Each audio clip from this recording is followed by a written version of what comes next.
All right, good afternoon, everyone. It's April 9th at 1 p.m. This is the live question and answer session for the adult CTE funding opportunity that was announced about a month ago. We hope everyone's had time to read the RFP, recognizing it was 39 pages long. Lots of information to share with people to make sure everyone is roughly on the same page about what this opportunity is and hopes to do.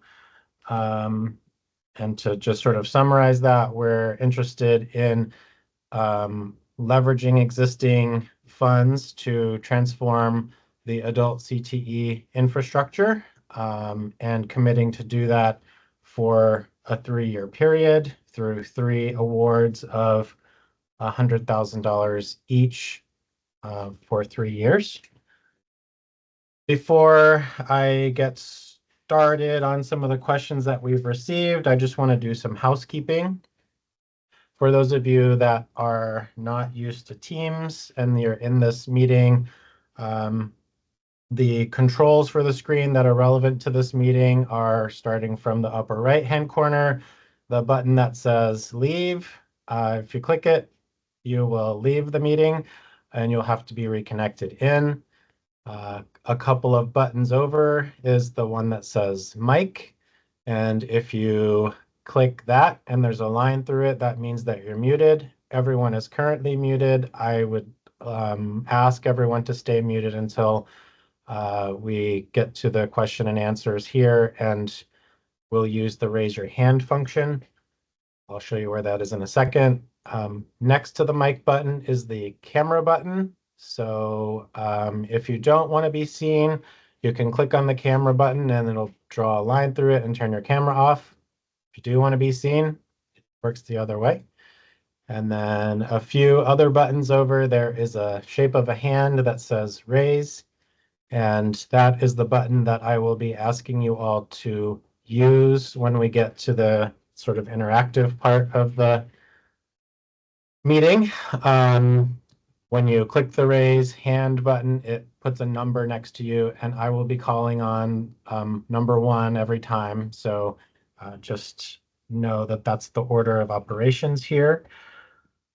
Chat is turned off for this event so that we can pay attention to the live interaction here. So I am going to go into the questions, but before I start to do that, I want to acknowledge that there are several folks from the Department of Labor on the call ready to answer questions and provide assistance. Amber is our grants manager in our fiscal office. Sarah Knight is our registered apprenticeship director. Cindy Robillard and Danielle Kane are assistant directors in this workforce development division. And Evan is an administrative services coordinator who is helping to manage questions and all of the other aspects of getting this grant out. Another piece of information that I want to share with you all is recognizing that this is a big change. This will be a big change. It is a commitment from the Department of Labor to adult CTE as training providers in our technical centers.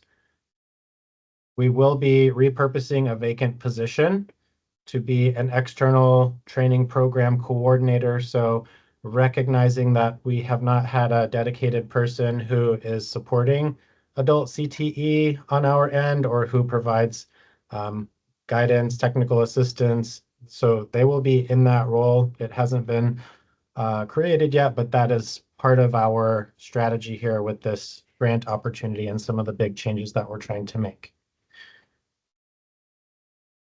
So I'm going to move into the question and answer section here. We've received several questions in advance through the labor.grants email address. So I'm going to start by addressing those questions. So the first question comes from Brian Emerson from the Riverbend Career and Technical Center.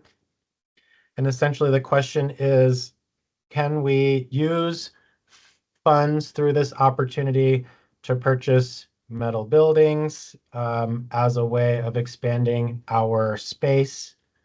And unfortunately, because buildings like that are temporary, we will not support the purchase of those types of buildings through this grant opportunity.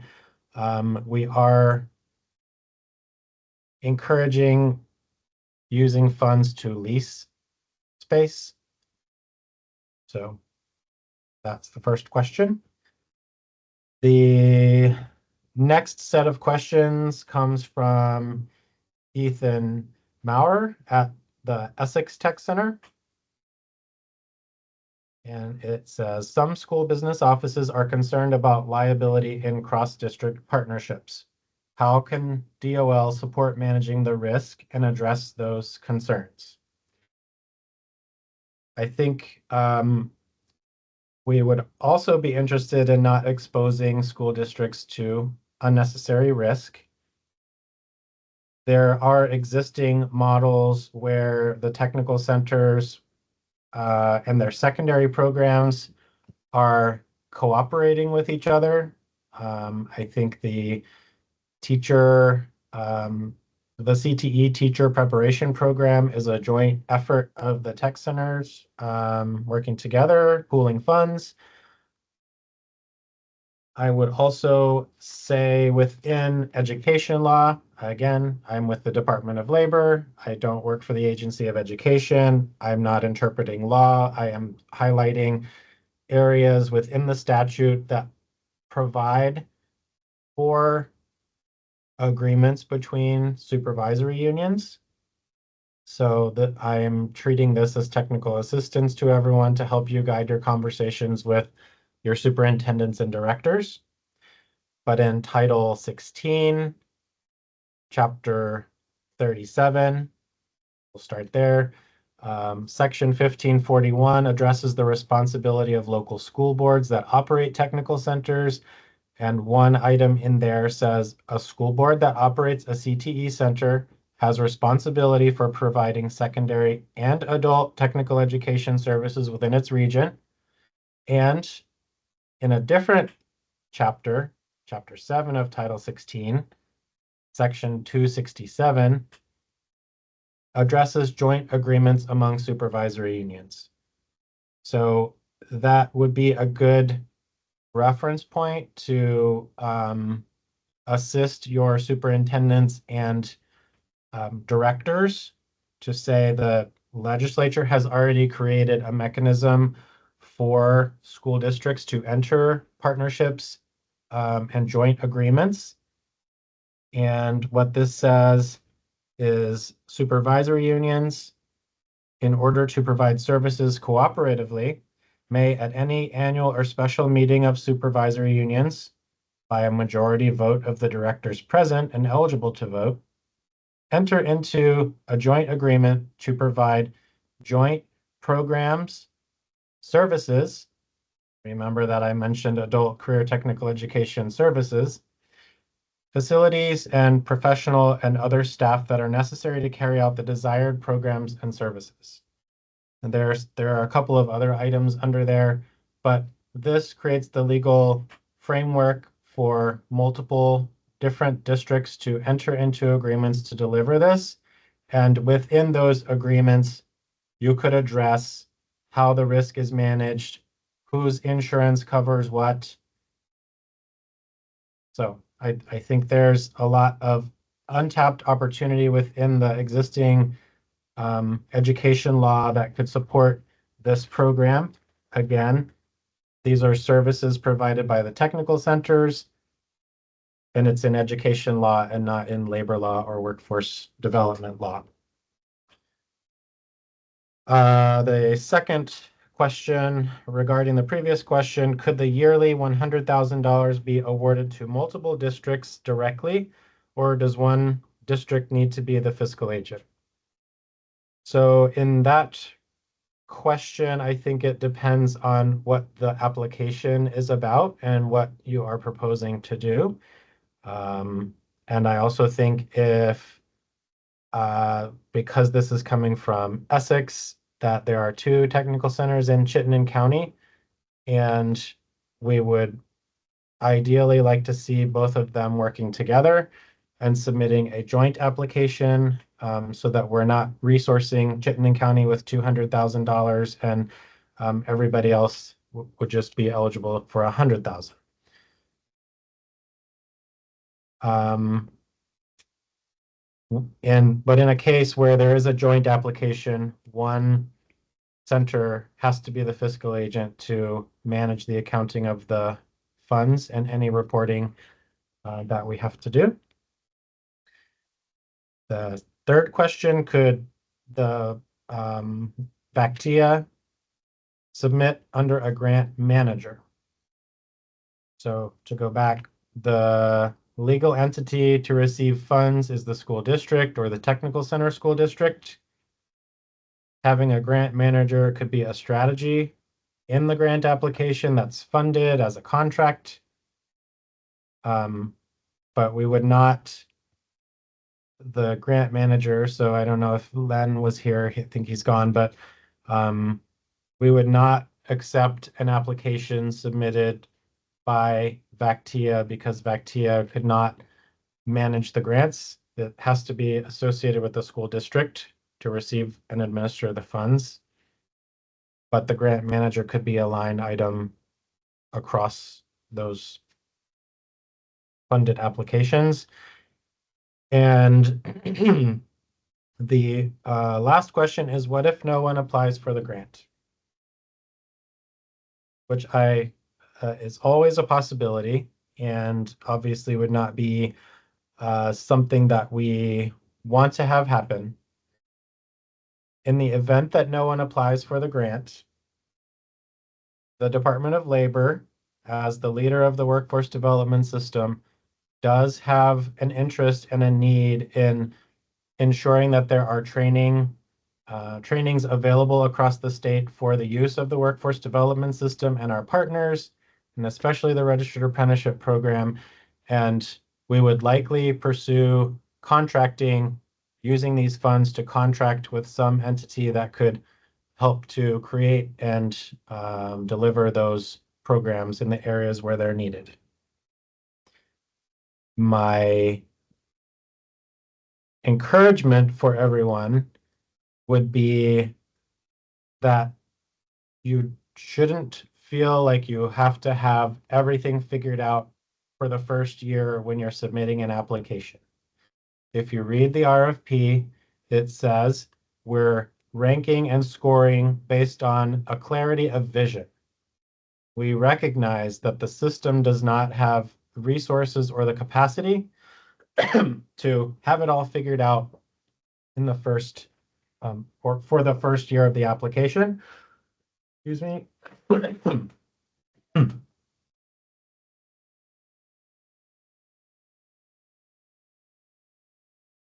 So there is an element of planning that we expect to see in the first year proposals.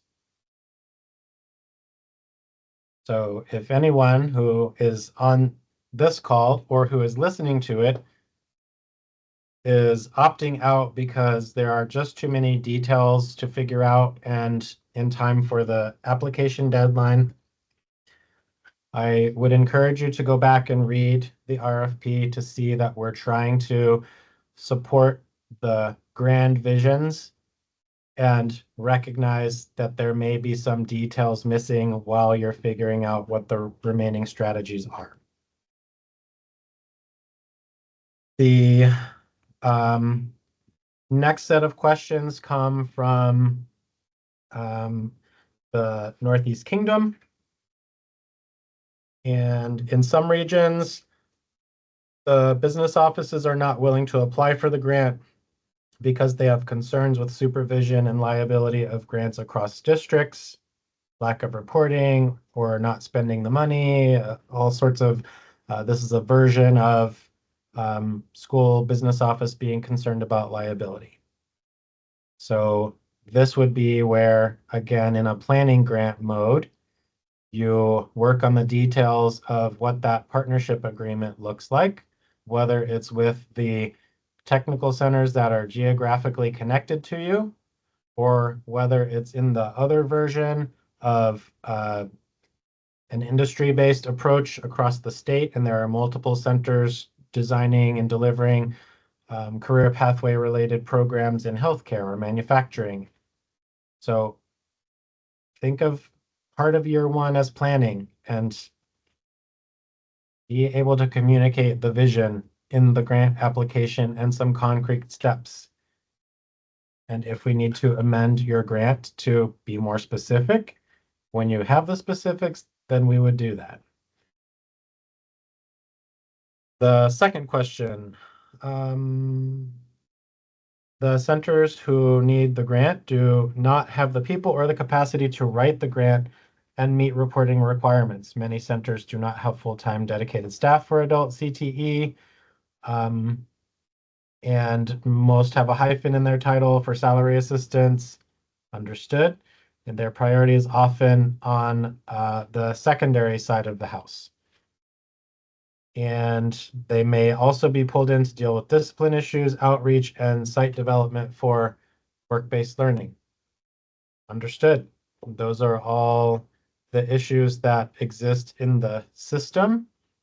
And to the extent that you can partner and brainstorm and start to share resources, including planning and developing this grant application, that's I think that is the benefit of this program and the structure that we're trying to make. I'm not going to read this one. It's about a specific situation. And then the last one from this area is, will the Department of Labor consider reverting back to awarding each center the $20,000 grants? No. We will not be going back in that direction. It is a lot for us to manage for $20,000 times 17. And the system will benefit. And when I say the system, the network of training providers through adult CTE will benefit more from having more concentrated resources, which will allow you to build out your infrastructure, which will allow you to offer more and have more federal programs giving you income so that you can expand. That is the theory of action in this model. I recognize that it's scary. This is a system that we all care about, despite what some might be feeling right now.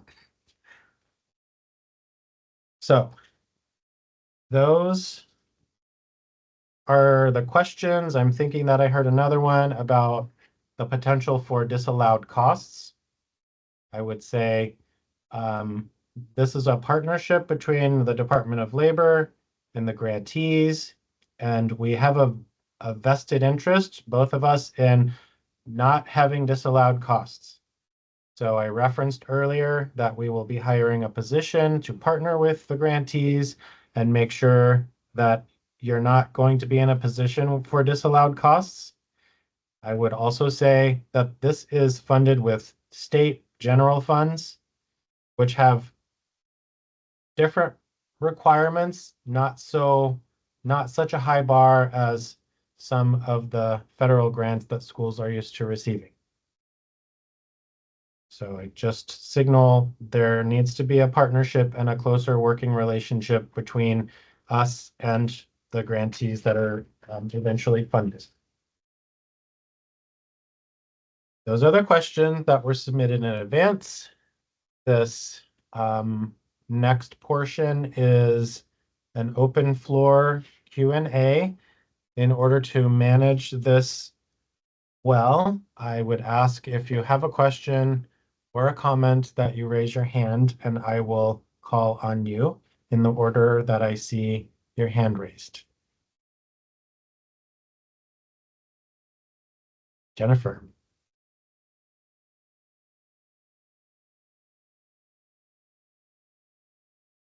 No, we can't hear you.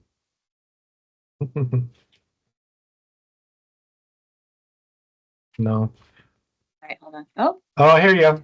okay. All right. Sorry. I was trying not to distract my teammates. Sorry. Okay. So first, I just want to say thank you so much for putting this out there. From the Hartford Area Career and Technology Center and all of the tech centers that are hoping to partner on this, I do want to tell you that we're very excited. And I am glad you're addressing some of the logistical concerns because I do think business offices get scared about this process. So my first question would be, given the fact you're going to hire someone to support this process, it sounds like, I think that's amazing.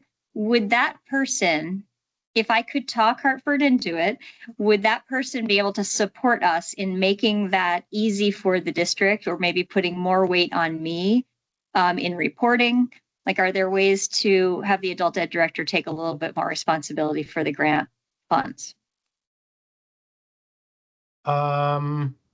Yes, I see this position. And again, it's going to be probably September before we get to a place where we can fill it. So I see the position as being available to provide technical assistance and pull in the resources. This is a little bit of a shared space, as you know, between the Department of Labor and the Agency of Education. And so to me, that's asking the attorneys the right questions and getting the right answers, which is why I was hedging a little bit on the legal citations, but I want everybody to get in the vicinity of where these laws are. So they would provide technical assistance, and because this is a big opportunity, it's either this position or maybe others, some other strategies that we're working on. We would pull together and say, okay, Jennifer at Hartford is looking for some facilitation around meetings or some co-planning or to do something so that you are able to achieve the vision that you're expressing in the application. Mhm. So I think Great. the short answer is yes, and we need to get the right person on board and get them going with whoever is funded. Okay. In relation to that, is there a chance for that conversation to happen before we would submit it? Meaning, there may be questions about this and our willingness and interest in collaborating with other tech centers. And I'd love to put some people at ease. So I love how you explained how, for example, the teacher education program is an example, but it might be nice just to do a call like this, just maybe 15 minutes to identify that this is possible, how it might look. So before I have a concern that maybe there'd be some resistance to me even applying, Mhm. potentially. Again, maybe another tech center will raise their hand, and that's great. And I think that's what we're kind of trying to get at. We all are in rooms talking about how we can collaborate for us specific to electrical training, which has just been an amazing process so far. And we'd like to expand that training model across Southern Vermont. But we all are doing this, you know, like because I'm still relatively new, and I don't want to put a lot of pressure on our school district, you know. So I'm trying to be cautious and considerate. Yeah. If I can ask a follow-up of you, in what you're looking for, I'll put it out there and you can respond to it. So we have given until May May 26th to 6th, submit yes. these applications, which is like a month and a couple of weeks away. Mhm.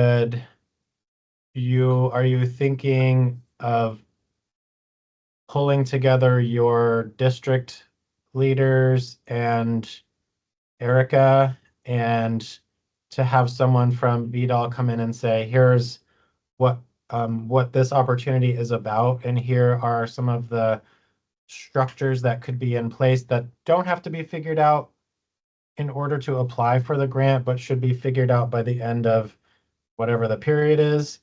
And so it's like essentially me or some others from here coming to provide that facilitated technical assistance around the application. Yes, I do think that would be helpful in letting people have a sense of what it's like going to be like to manage that side of things once if we were rewarded. And if there's a clear path that makes sense from the business office standpoint, I think that would go a long way. And that does mean that I could potentially raise my hand here in Hartford to help all the other tech centers. But again, I want to make, before I am bold like that, want to make sure that our district feels like there's a manageable path. Yes, I am open to having us come in situations like that where, because again, we're trying to do a little system change here, that requires some leadership on our part. So I am willing to respond to that for any grantee that wants to do it. I probably would want to have a pre-meeting, or some group of us have a pre-meeting to discuss what your objectives are, so we're not steering things in a direction. Yeah. I would say just quickly that it's probably going to be, the conversations will be around if this, meaning if multiple centers, for example, are planning on doing this and we are managing, then X, like how, but yes, I would love to have a meeting with you just to briefly discuss that and see what we can do. And I will be meeting with Erica later on today, and I'll broach the subject and see if Okay. I just have to kind of pray that they're open to it, because like I said, it's a great opportunity and we've already got a pre-proposal going. We are excited to submit it, but it is, I hate that it comes maybe across as like not enough gratitude on our part, but it's just a real hurdle to see who's going to jump in. Yes, Yeah. I Thanks, Jay. appreciate you saying that, Jennifer. I interpret this as oh, okay, how do we make this work, and all of this other stuff that we have to do as well. And I will say from the other side that we have a similar experience with the federal government when they announce Yes. grant opportunities that we haven't been anticipating. So I'm with you. Yeah. All right. Well, we really appreciate you. I'm looking forward to it. Thank you. All right. Any other questions out there? If anyone wants to raise their hand, I think I've committed to staying on this for an hour. So I don't want to miss anyone who might be joining when they're available after 1:30. So I probably am going to hang out and for the full time to see who else might show up and what other questions they might have. This is being recorded. We will post it on the website where the grant announcement is, and we'll document the additional questions and answers in a frequently asked question and send that out to everyone. So don't be afraid you're gonna miss something. So with that, I'm gonna mute myself and turn the camera off. And Jennifer, if you want to send me an email and we can set up a time. Yeah, that's great. And Since it anyone seems like else? it's honestly just us and some professionals in the field, would you mind a few other questions? No. Okay, just if other people pop in, then please. But I've spent some time this week focused on the rural health transformation program. So full disclosure, early on, maybe a month or so ago, we put together a plan sort of for this particular grant. But I've just hit the highlights, and I wondered if you could get in the weeds a little bit about things to avoid or things to promote. Again, just as a refresher, if you'd like me to just go back and read more and focus, I'm happy to do that too. Regarding the rural health transformation? No, regarding this Or- grant, I just, Okay. what I'm saying is that I I see. haven't looked It's at it in not a in your while. head. Right, exactly. Okay. So, I mean, we are highlighting collaboration among tech centers, trades training. But yeah, I'd love to just hear from you as to the types of things that you're really hoping to see. Okay. I in Appendix A, which is on page 15, there's kind of a list of opportunities that we see where adult CTE could play a role that they're not currently, or it's being underplayed if you are. So the first one, within the secondary CTE realm, there are waiting lists for some programs. And, that will be addressed in a way. But I feel like for people who went to high school and graduated, wanted to go to CTE but couldn't, or the people who were not aware of CTE or decided not to do that, there are more people in that um, group than there are who went to CTE. So can't the couldn't, shouldn't the adult CTE programs be available for these students and be attractive to them, both as a local resource, but also as a lifelong resource? Right? You just graduated high school, you can come here and get training, but also come and do some professional learning and advancement on your career.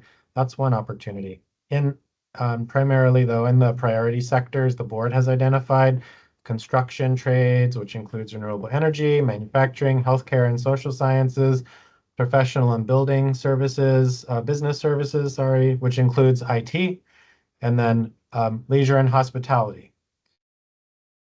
The tech centers, almost all of them have a culinary arts program with a kitchen and a dining room. And there are no adult programs that I'm aware of that take advantage of that to help the businesses that make up a major part of Vermont's economy. We see lots of opportunity for adult CTE programs to play a role in the registered apprenticeship program. We're not asking the programs to be sponsors of these registered apprenticeships, but we are suggesting you can play a role by training mentors how to effectively mentor apprentices. You could play a role by delivering the related instruction for these programs. And like a couple of centers, you could offer an on-ramp to people who are interested in becoming an electrician, but haven't gotten into an apprenticeship yet. Thank you for doing that. There's an opportunity to address the changing learning preferences of the tool belt generation.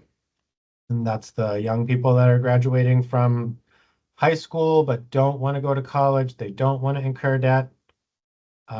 There's a space here for adult CTE that you can lean into. I would also say we're interested and focused from the workforce board's perspective on younger generations, youth, because that's the people who are here. And so that's one part of this puzzle. How do we make sure young people can see a place for themselves living and working in Vermont? How do we make sure college students have the same experience? And how do we make sure people who are serving, who are choosing Vermont to serve in AmeriCorps also see a path? So there are some connections with service programs. Um, the rest of Vermonters who may be at a place where they need a career pivot, or they've got some stagnant wages and they are wanting to come back and get retrained, the tech centers are the perfect place for that. Entry point, then the career pathway to CCV, and then using some of the other scholarship programs. We just see the career centers, the tech centers as the local access point to something greater. The other area to be determined is about workforce Pell. So Pell Grants are given to income eligible people and have for many years supported people going to college. And the Congress just changed some of the requirements for the programs, and states are working on figuring it out. But the Pell program starting in 2027 will be eligible to be used for short-term credential programs. But they have to be delivered through accredited post-secondary institutions. The post-secondary institutions in Vermont that I've heard talk about it are CCV and Vermont State University. And Vermont State University is in only certain communities, and CCV is mostly aligned with where the tech centers are, but they don't have lab space. They don't have automotive technology programs. They don't have all of this equipment that taxpayers have invested in the tech centers. And we think there is a great opportunity to partner with CCV and Vermont State University for space utilization, and they can deliver their curriculum that meets those Pell requirements in the tech centers. There's a lot of work to be done in that space, so that might be a year 2 grant plan if that's what anyone is interested in. And then the final thing that we included in the list is part of the national dialogue that's happening now about artificial intelligence. What jobs will it replace?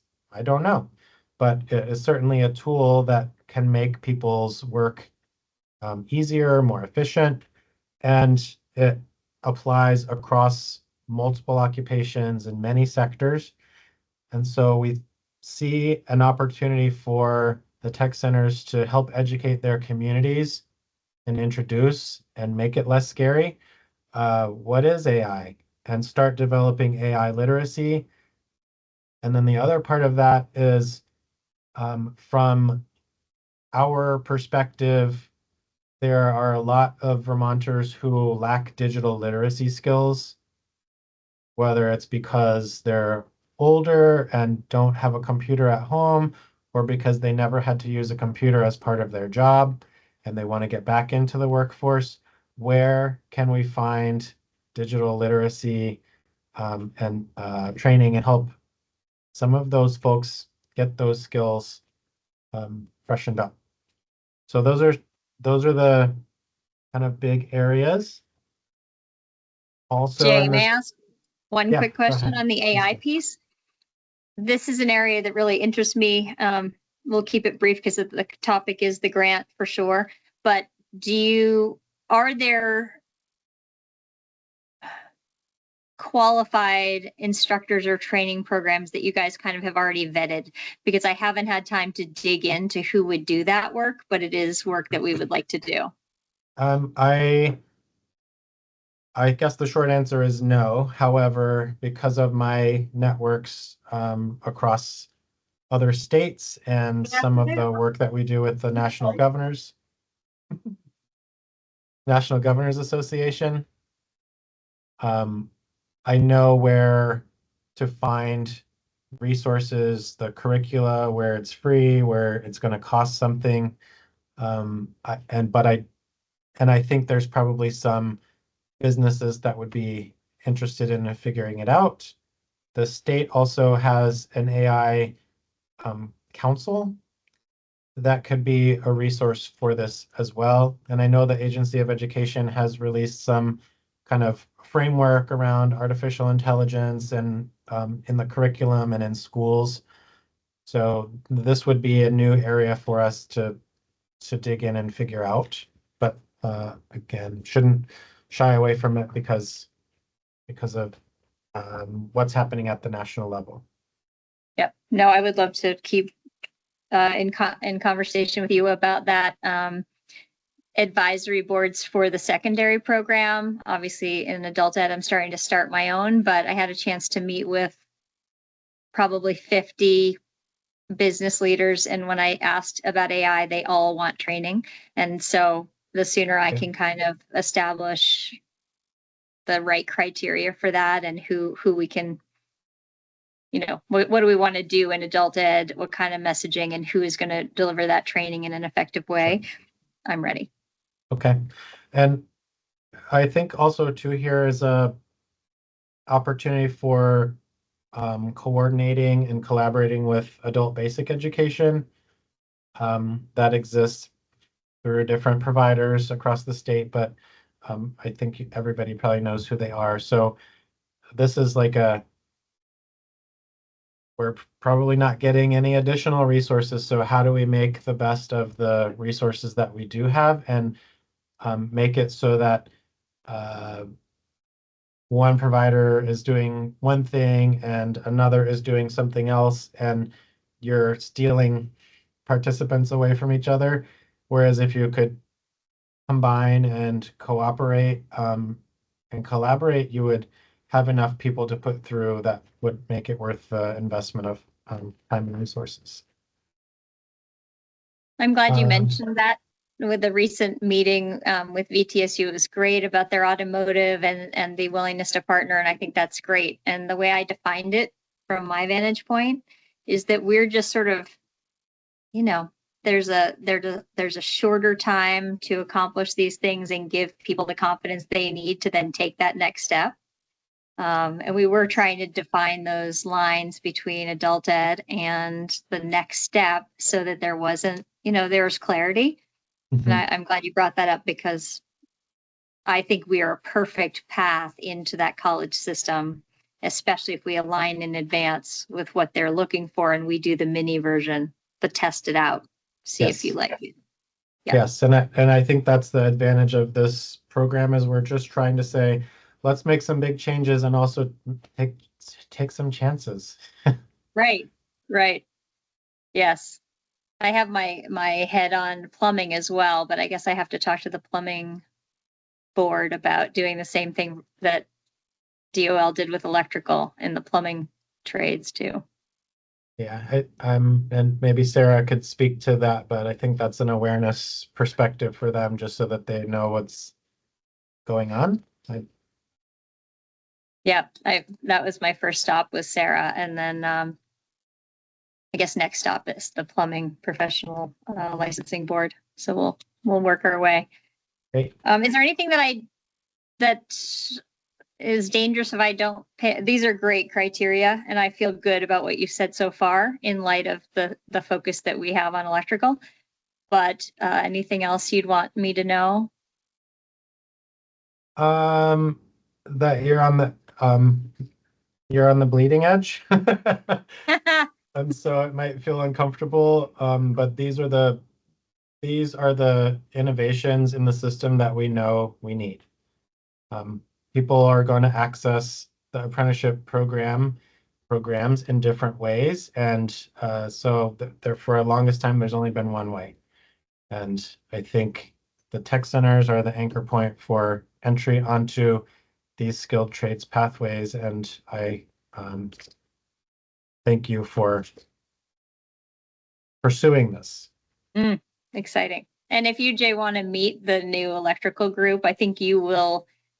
I know that you're already aware of the great things that are happening, but this particular group, our very first inaugural class, meets all those criteria. The high school students who really want to do this and are going to get a head start, the people who are changing careers. I mean, it's a magical experience. So if you ever want to pop down, we run it until May 28th. Okay, I want to pop down during National Apprenticeship Week and celebrate. Yes, great. Awesome. Well, I'll give you over to whoever's next, and I appreciate your Okay, time so much. thank you. There are a couple of other things that I just want to bring back to the fore here. The eligible training provider list is always is really like a central um, component of what the results of these grants need to be. Our federal programs need a list of solid programs with local providers that produce results that the public can see. And if we can support expanded capacity in the adult CTE system to be able to design and build these programs and have the technical infrastructure to meet the reporting requirements that come with it, um, that that is also part of this. We we can't use our federal funds to support people in these trainings if we don't have local trainings on the list. So that's another um, intended outcome of the grant programs. Will you clarify that? Just make sure I understand. I think, are you referring to local industry Um, I'll or? tell a story. Okay, We great. have there's a job center in White River Junction, and I think we're there on Fridays. People come into the job center to have assistance filing their unemployment claim. That's our ideal audience to support with workforce development funds. So that person will convert to a WIOA funded program. They work with a case manager. We develop um, a plan with them to say, what's your career goal? Well, I want to be an electrician. Okay, well, we can get you hired as an apprentice, or um, the Hartford Area Career and Technology Center has this level 1 class that we will pay the tuition for. And if that class was on our eligible training provider list, we would use federal funds.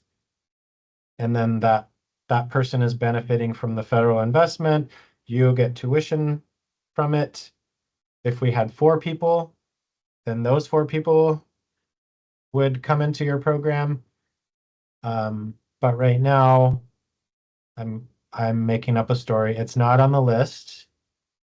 It doesn't mean we say no to the person, but we have to dip into a limited set of state funds to pay for the person to participate. Such as So, the pre-apprenticeship, correct? some pre-apprenticeships are on the list. So Okay, this is about the training provider list is a vetted listing of providers that meet all sorts of criteria, and that we want to use federal funds on first. So we're got it. protecting the limited state dollars that we have. Great. I believe thank you for clarifying, because we are moving in that direction to finalize that. And we were fortunate enough to have one student in this program under the pre-apprenticeship hat, which certainly was helpful, especially where I'm new. But I appreciate that. I will be motivated more to get on that list. And then there's reporting requirements at the end, which is what leads most of the small providers to not want to be on it. You have to tell us who everybody was that participated, not just the one person that we supported financially. And so it's we're available to provide technical assistance around the eligible training provider list and registered apprenticeship. And as we're focusing on this area, we're, I think, able to clarify how all of the pieces fit together. But when we don't have that chance, then pre-apprenticeship is over here and registered apprenticeship is over here and the eligible training provider list and all sorts of other words, and they don't fit together nicely and in a way that you all could understand. Mhm. And along that line, I have heard that one of the challenges that's hard to overcome is the ability to track over time, right? Because one of the objectives is to follow the crew to see how the training has impacted their career and income, right? Yes. So So And I don't know what happens when we're not effective at getting their reply, but I again, probably a conversation for a different time, but I'm willing to try. I don't know Yeah, what control I have over their responses, but I think your question speaks to the need for systems, and not just systems within the school districts, but systems from the Department of Labor to the training providers. And the unemployment insurance program collects a lot of information about people, and um, we need to have a better system of connecting the folks that you have in your programs with this data, so we're able to feed it back to you. That's a system change that we need to make, which will be a part of this work with these grantees, I hope. I love that, Jay. I do agree. It's probably the biggest challenge is figuring that out in a way that doesn't sink the ship Yeah, when you have potentially limited resources. right.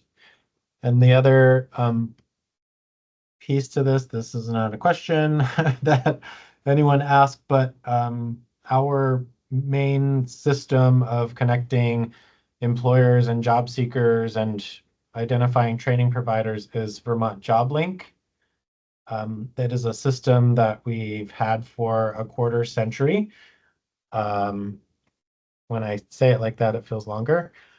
But we are on the cusp of entering into a contract with a vendor for a new system that will be modern and more comprehensive, and that will have a better user experience.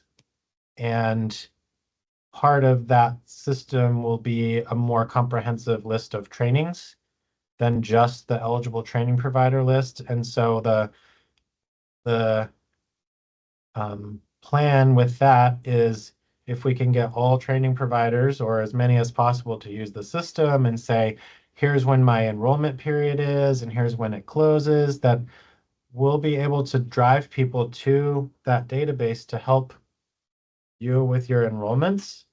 I'm not saying we're going to solve all the problems, but it puts it all in one place where people are thinking about their careers and their next steps, and they're able to investigate in a better way than, "Oh, let me look at this website, and then I have to go to this one, and then there's this one." And um, again, this might be a phase two for the project, but if that system could serve in a way as your learning management system or as a enrollment management system, so people are signing up for courses in there and you're getting the roster and you're able to manage it, that feels like the state is providing an effective resource for small training providers who don't have the resources to buy their own systems and maintain them. That could be a flaw in my thinking, but I see it as addressing a gap that is in the system. Great. Okay. I think those are the major kind of points that I wanted to make about what's in the RFP and why it's there. And um, this is an opportunity to make some big change, scary as it is, and short of details that many folks, I think, feel they have. But I encourage everyone to be thinking about part of the first year is planning, giving you the resources to have more time, to hire someone, to contract, whatever it is, to be able to finish out the rest of the plan to make this work.